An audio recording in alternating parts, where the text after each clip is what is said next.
to tell you, are extremely vicious.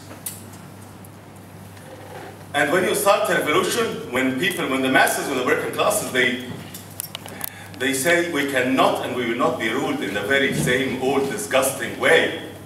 The others who control the army, control the police, control the media, control the factories, control the companies, and own the roads that we walk on, they don't bowl over and say we bow to the will of the people. We bow to the will of the majority. We bow to the will of those who create the wealth and create the food that we eat. They don't. They kill you if they can. They lie about you, always. And while doing this, they sometimes pay tribute to the great revolution that you made against them. The army in Egypt knows it's the last bastion to hold the regime. And they are extremely scared, and they are extremely vicious, and they are extremely well armed. And they are well armed by the United States of America and their friends Israel as well. They have their alliances, they have their allies, and they have their friends, and we have ours. You are our friends. And you will stand with them.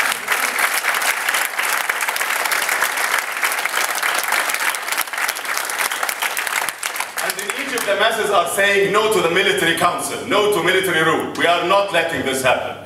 At the beginning, of course, as a sort of containment, they told us there will be a transitional period of 6 months at most, and then we will have unlimited and unrestricted freedoms and democracy. Now they are saying 2.5 years, and of course they are not talking about democracy anymore. They are, the last thing they are doing, they are saying that when we have democracy, meaning starting to write the constitution, we are going to put a couple of clauses there to say that the army can never be supervised by the elected parliament. This is the sort of democracy we are now being promised by the Egyptian capitalist class, its vanguard and safeguard and warriors, the military council and their friends, the United States of America. On Friday, 1 million people went in Tahrir Square and Alexandria to say no to the military council, and the next parliament will supervise the army, whatever you do. And of course, when 1 million revolutionaries are in the streets, you won't ever see one member of the armed forces nor the police. They go and hide themselves somewhere. But then, when overnight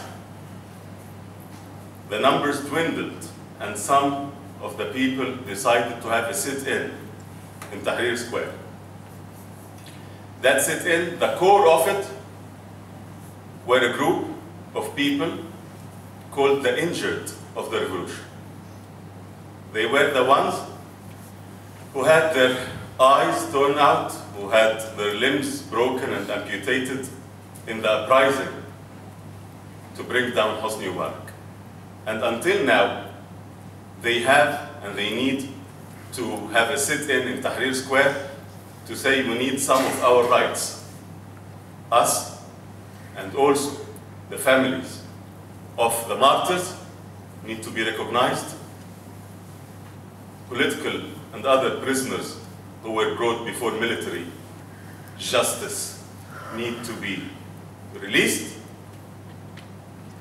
And when the numbers went down only to the hundreds, the army and the police couldn't hold themselves. They just started drooling.